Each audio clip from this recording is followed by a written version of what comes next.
बिस्मिल्लाहिर्रहमानिर्रहीम। अस्सलाम वालेकुम नाज़रीन, आप यूट्यूब चैनल देख रहे हैं। मैं इमरान खान हूँ। ये बहुत अहम अपडेट्स हैं और ये मैंने सोर्सेज से इकट्ठी की हैं। एक तो छोटी खबर है लेकिन बड़ा रोला पड़ने वाला है पाकिस्तान में, क्योंकि कई दिनों से मुख्तलिफ चैनल खबरें चला रहे थे कि शहबाज गिल भाग गया पाकिस्तान से, शहबाज गिल भाग गया। तो अल्टीमेटली वो पाकिस्तान से फ़रार हो गया और आज सुबह की फ़्लाइट थी और उस फ्लाइट से शहबाज गिल अमेरिका रवाना हो गए। और अब इमरान खान साहब के साथ जो ड्यूटी थी उनकी, वो चंद दिन तक वो नहीं कर पाएंगे। लोगों को इससे पहले कि इस खबर में ये बताया जाए कि शहबाज गिल फ़रार, वापस नहीं आएगा, लूट मार करके अमेरिका निकल गया, मैं उसका रिटर्न टिकट आपको दिखाना चाहता हूँ। नवाज शरीफ जब पाकिस्तान से बाहर गए थे तो उनका रिटर्न टिकट नहीं था। वो कतर के जहाज़ पे बैठकर, नॉर्मल जहाज़ पे, एयर एम्बुलेंस भी नहीं थी, नॉर्मल जहाज़ पर बैठ के और चले गए थे बरतानिया। कोई वापसी का टिकट नहीं था। शरीफ ख़ानदान के जितने लोग गए थे उन्होंने किसी ने भी वापसी का टिकट नहीं लिया था। शहबाज गिल का ये वापसी का टिकट मैं आपको दिखा रहा हूँ, इससे पहले कि रोला पड़े पूरे पाकिस्तान में। इसको आप देख लें कि ये वापसी का टिकट है। 4 और 5 तारीख तक, यानी वो ईद मनाने के लिए अपनी को फैमिली मेम्बर्स को मिलने के लिए वो जा रहा है और 4 तारीख को वहाँ से अमेरिका से गालिबन रवाना होगा, शिकागो से इस्तंबुल पहुँचेगा, इस्तंबुल से फिर वो पाकिस्तान आ जाएगा। तो ये वापस आएगा शहबाज गिल। इसका ये रिटर्न टिकट है और ये सबूत के तौर पे मुझे उसने जाने से पहले भेजा था। ये मैंने आपको दिखा दिया है, इसको देख के आपको आइडिया हो जाएगा। बाकी जो भी प्रोपेगेंडा करना चाहते हैं वो अपना करते रहे। खबर भी मैंने दे दी और बता भी दिया। साकिब निसार साहब ने इमरान खान साहब से मुलाकात की है। ये साबिक चीफ जस्टिस ऑफ पाकिस्तान है और इमरान खान साबिक वज़ीर आज़म पाकिस्तान है। इस मुलाकात को लेकर बहुत सारे लोग प्रोपेगेंडा कर रहे हैं। उस प्रोपेगेंडा में असली खबर कहीं गुम गई है। साकिब निसार बहुत अहम शख्सियात का पैगाम लेकर इमरान खान साहब के पास पहुंचे थे। जो सोर्सेज से मैं आपको इंफॉर्मेशन दे रहा हूं वो ये है कि साकिब निसार साहब बहुत अहम शख्सियात का पैगाम लेकर इमरान खान साहब के पास पहुंचे थे और इमरान खान साहब ने ना सिर्फ उन शख्सियात के हवाले से जो था मामला वो बताया, बल्कि इमरान खान साहब ने साकिब निसार साहब को यह भी बताया कि अदलिया में उनके साथ जो ज्यादती हुई है, जिस तरह आधी रात को अदालतें खोली गईं, जो तर्ज अमल उनके साथ रखा गया, जिस किस्म का रिलीफ शरीफ खानदान को दिया गया और जैसे पाकिस्तान तहरीक इंसाफ को दीवार के साथ लगाया गया, ये चीज़ें भी डिस्कस हुई हैं वहाँ पे। तो एक डिटेल मुलाकात थी। पैगाम साकिब निसार साहब ने पहुँचा दिया है, क्योंकि साकिब निसार साहब की दोस्ती कई और जगहों पर भी है। इनकी दोस्ती वहाँ पर भी है जहाँ पर आजकल PDM की जमातें या जो हुकूमत है उनकी बड़ी पिंगें चढ़ी हुई हैं। तो इनकी बड़ी अच्छी दोस्ती है। तो ये पैगाम लेकर आए थे बड़ी अहम शख्सियत का, बल्कि 2 शख्सियात का, और वो पैगाम उन्होंने इमरान खान साहब तक पहुंचाया और इमरान खान साहब का जो जवाब है वो आपको अगली खबर में मिल जाएगा। खबर मैं आपको दे रहा हूं बड़ी पक्की। इमरान खान साहब के मोबाइल फ़ोन में बहुत सारे नंबर हैं, बहुत सारे नंबर हैं, और उन्होंने 2 नंबर्स को हाल ही में ब्लॉक कर दिया। 2 पाकिस्तान की ताकतवर तरीन शख्सियात, 2 पाकिस्तान की बड़ी अहम शख्सियात, उनके नंबर इमरान खान साहब ने अपने मोबाइल फ़ोन में इसलिए ब्लॉक कर दिए कि वो उनसे बात अब नहीं करना चाहते। मैं आपको फिर दोहरा देता हूं बात, और मैं अपनी इस खबर के ऊपर कायम हूं। यानी मैं पक्के सोर्स के साथ आपको बता रहा हूं कि साबिक वज़ीर आज़म इमरान खान साहब ने हाल ही में अपने मोबाइल फ़ोन में से 2 नंबर ब्लॉक कर दिए हैं। एक नंबर जो है वो तो ऐसा है कि उसका ताल्लुक खैबर पख्तूनख्वा के एक एरिया में है, वहां पे उन्होंने ब्लॉक किया। एक नंबर उन्होंने और बड़ी अहम तरीन शख्सियत का, बहुत ताकतवर तरीन शख्सियत का नंबर ब्लॉक किया, और गालिबन ये वही शख्सियत है, मैं ज़्यादा खुल के इसके ऊपर बात नहीं करना चाहता, लेकिन जिनका पैगाम इमरान खान साहब तक पहुंचाया गया है। क्योंकि नंबर ब्लॉक हो चुका है तो साकिब निसार साहब आकर मिले हैं। मैं आपको फिर कह रहा हूं, इमरान खान साहब ने 2 बड़ी अहम तरीन शख्सियात का नंबर ब्लॉक कर दिया। नंबर ब्लॉक होने के बाद साकिब निसार साहब एक अहम तरीन शख्सियत का पैगाम लेकर इमरान खान साहब के पास पहुंचे, लेकिन इमरान खान साहब ने बात नहीं सुनी। और इमरान खान साहब ने एक और काम किया है। उनकी पार्टी के कुछ लोगों ने उनसे कहा कि हमारे साथ मुक्तदर हल्के या कुछ ताकतवर शख्सियात राब्ता कर रही हैं, हमें इस राब्ते को आगे बढ़ाना चाहिए। और ये 1 नहीं, 2 नहीं, ये 3-4 लोगों ने बताया, और मुख्तलिफ औकात में बताया पिछले तकरीबन 4-5 दिन के अंदर अंदर, कि जी हमसे लगातार राब्ता किया जा रहा है। लाहौर वाले जलसे के बाद से, और कराची वाले जलसे के बाद भी इवन राब्ता हुआ था, लेकिन लाहौर वाले जलसे के बाद ज़्यादा राब्ता किया जा रहा है क्या आप हमें अलाउ करते हैं कि हम जाएं और जाके बातचीत शुरू करें जो अहम शख्सियात, ताकतवर शख्सियात हमसे रब्ता कर रही हैं? तो उस पर इमरान खान साहब ने साफ इनकार कर दिया, चिट्टा इनकार। उन्होंने कहा बिल्कुल कोई मेरे बिहाफ पे कोई बात नहीं करेगा और किसी को किसी किस्म की बात करने की ज़रूरत भी नहीं है। और मेरे ख्याल में सिर्फ हमें फोकस करना चाहिए अपनी तहरीक के ऊपर, फोकस करना चाहिए आने वाले इंतखाबात के ऊपर, और फोकस करना चाहिए इस बात के ऊपर कि हमने किस तरीके से इस मुल्क में नए इंतखाबात का माहौल बनाना है और पब्लिक को मोटिवेट करके कैसे लेकर आना है। इधर उधर टाइम ज़ाया ना करें। यानी वो जो कुछ लोग कह रहे थे ना कि पाकिस्तान में फौरी तौर पे इलेक्शन आने वाला है, कुछ कह रहे थे कि कुछ चीज़ें होने वाली हैं, कुछ कह रहे थे बड़े ताकतवर इदारों ने बहुत सारी चीज़ें तय कर ली हैं, तो वो सारा एक लॉलीपॉप था और इमरान खान साहब ने वो लॉलीपॉप लेने से इनकार कर दिया। बल्कि उन्होंने अपने साथियों को भी मना कर दिया कि ऐसा कुछ नहीं होने जा रहा, अपनी तैयारी करो इलेक्शन की, हम इलेक्शन करवाएंगे। इस मुल्क में ज़ोर ज़बरदस्ती भी करनी पड़ी, ताकत का इस्तेमाल करना पड़ा, एहतजाज करना पड़ा, हम मजबूर कर देंगे हुकूमत वक्त को कि वो इलेक्शन अनाउंस करे। ये इमरान खान साहब की स्ट्रेटजी है और इस स्ट्रेटजी को आगे बढ़ाने के लिए, क्योंकि एक नंबर से उनको गालिबन मैसेजेस भी आ रहे थे, तो उन्होंने वो नंबर भी ब्लॉक कर दिया। तो इस तरह दो बड़े अहम तरीन नंबर इमरान खान साहब ने ब्लॉक किए। फिर इमरान खान साहब के पास एक पैगाम पहुंचा, अब साकिब निसार साहब आए, वो भी एक अहम पैगाम लेकर आए, और उससे पहले उनके कुछ करीबी साथियों ने भी उनको पैगाम दिए। तो उन्होंने मना कर दिया कि किसी किस्म की एंगेजमेंट आप लोगों ने नहीं करनी है। ये खबरें मैंने आपको कंफर्म कर दी और इनकी आने वाले वक्त में गालिबन तस्दीक हो जाएगी, लेकिन ये बिल्कुल शोर शॉर्ट खबरें जो मैंने आपको बता दी हैं। अब एक और चीज़ है, इलेक्शन कमीशन ने एक नया गेम खेला है। वो ये कह रहे हैं कि 31 दिसंबर तक पाकिस्तान में मरदमशुमारी के नतायज आ जाएंगे। पाकिस्तान में एक और मरदमशुमारी होनी है। वैसे तो ये 10-10 साल भी नहीं होती, बड़े लंबे अरसे तक भी नहीं होती, लेकिन पाकिस्तान में एक दफ़ा फिर मरदमशुमारी होनी है और उस मरदमशुमारी के नतायज 31 दिसंबर तक फराहम कर दिए जाएंगे हल्का बंदियों के लिए। उसके बाद 4 महीने मजीद दरकार होंगे। यानी इलेक्शन कमीशन ये कहना चाहता है कि अप्रैल तक तो सोचे ही कोई ना, मई तक तो सोचे ही कोई ना, 31 दिसंबर को मिलेंगे, 4 महीने अप्रैल की आखिरी तारीख तक हम करेंगे हल्का बंदियां, और उसके बाद मई के अंदर जो है वो फिर आप बाद में हुकूमत बनाएं, निगरान 20 दिन की, 60 दिन की, और उसके बाद फिर आप बजट के बाद आप कभी हुकूमत बनाएं और फिर आप इलेक्शन करवाएं। अब वो अगले साल के ऊपर गेम डाल रहे हैं। अब आपको पता है इलेक्शन कमीशन को कैसे चलाया जाता है, किनका आदमी है, किस तरीके से काम करता है। ज़्यादातर वही चीज़ें करता है जो अपोजिशन को पसंद होती हैं। लेकिन पुरानी हल्का बंदियों के साथ भी इंतखाब हो सकता है। पुरानी हल्का बंदियों में इलेक्शन कमीशन ने बहुत डिले किया है और अब वो ये कहते हैं कि 3 अगस्त तक हल्का बंदियां मुकम्मल हो जाएंगी।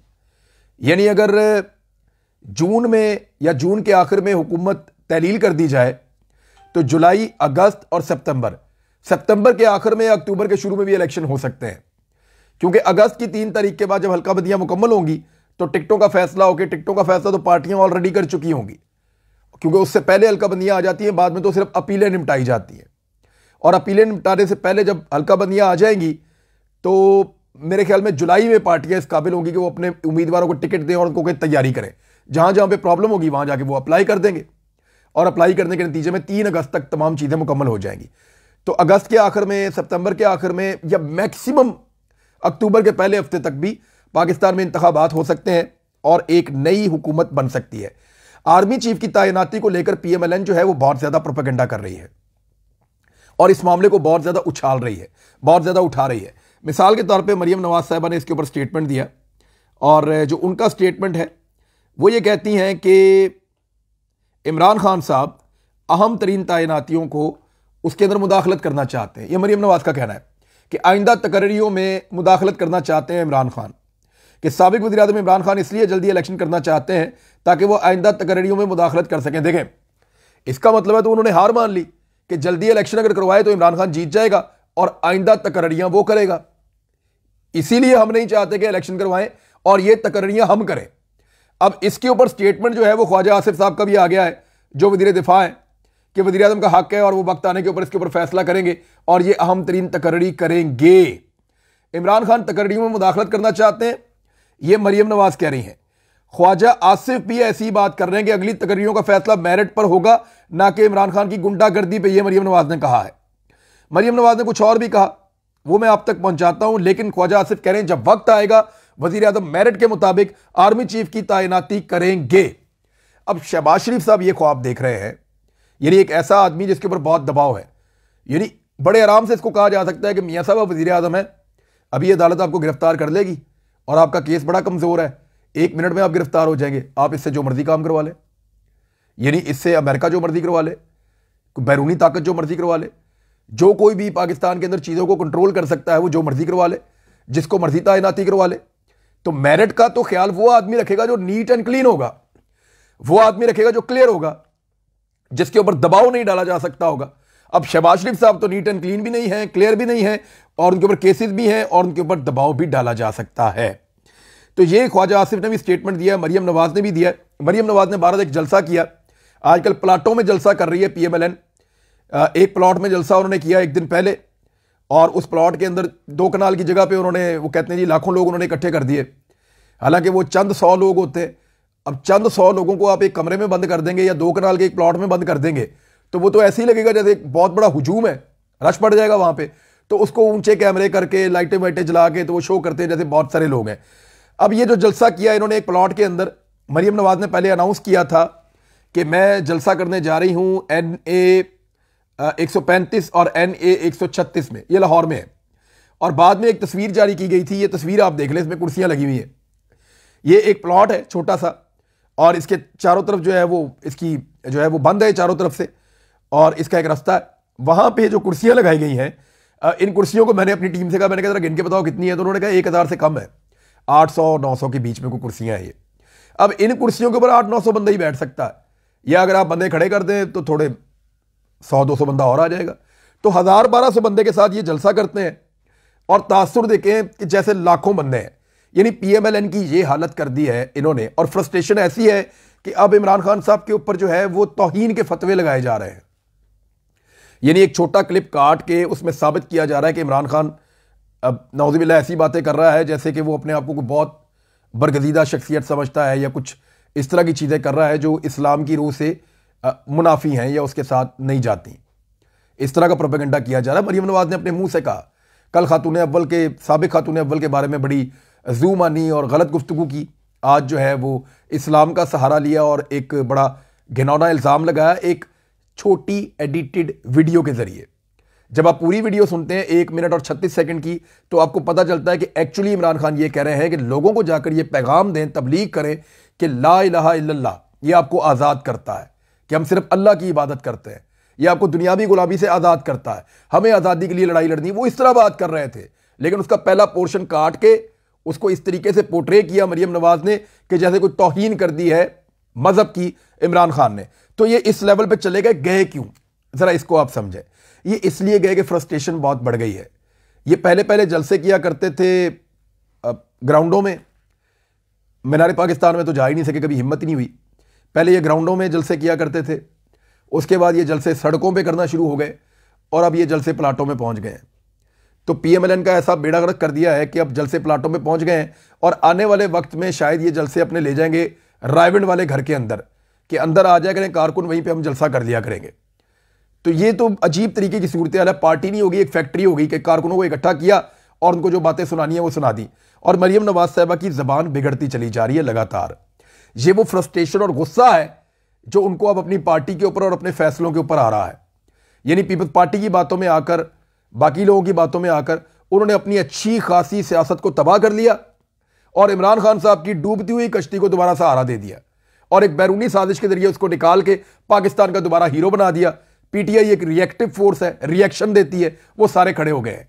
अब इमरान खान साहब के पास इतनी ताकत मौजूद है कि रोजाना पाकिस्तान के मुख्तलिफ शहरों से आवाज आती है कि आज इधर हजारों लोग निकल आए, आज उधर हजारों लोग निकल आए। जितना बड़ा जलसा मरियम नवाज साहब ने ये 2-3 जलसे करके देखे, जितने बंदे टोटल इकट्ठे हुए ना, इससे 4 गुना बंदे वहां इकट्ठे हो जाते हैं इमरान खान के, जहां सिर्फ एक स्क्रीन लगी हुई होती है। इमरान खान मौजूद ही नहीं होते। वो जलसा कर रहे हैं कराची में, तो लाहौर में, स्वाबी में, इस्लामाबाद में, मरी में, पिंडी में, मर्दान में, मालाकंड में, पेशावर में, इन शहरों में, साहिवाल में, कसूर में, इन शहरों में ज्यादा बंदे इकट्ठे हो जाते हैं मरियम नवाज के जलसों से। यानी इमरान खान मौजूद नहीं होते, फिर भी उनके जलसों में लोगों की तादाद ज्यादा होती है, और PMLN में उनकी क़यादत की मौजूदगी के बावजूद भी मुझे बड़े जलसे नजर नहीं आ रहे। चंद 100 लोगों का जलसा होता है, ज़्यादा से ज़्यादा 1000, 1500, 1200, इस तरह के जलसों से तो फिर इलेक्शन नहीं जीते जाते।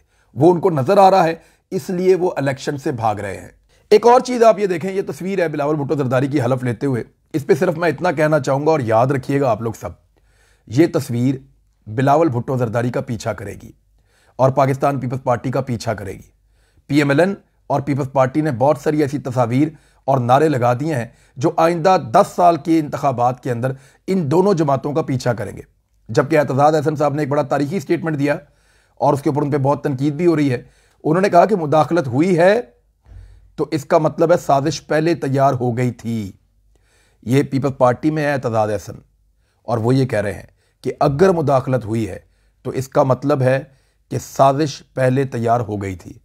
और एक आखिरी चीज़ है कि IMF का प्लान जो है वो इम्प्लीमेंट होने वाला है, और उसके इम्प्लीमेंट होने के बाद महंगाई का एक तूफ़ान आ रहा है, और वो इमरान खान साहब के आने वाले एहतजाज को मज़ीद ताकत देगा। अब तक के लिए इतना ही।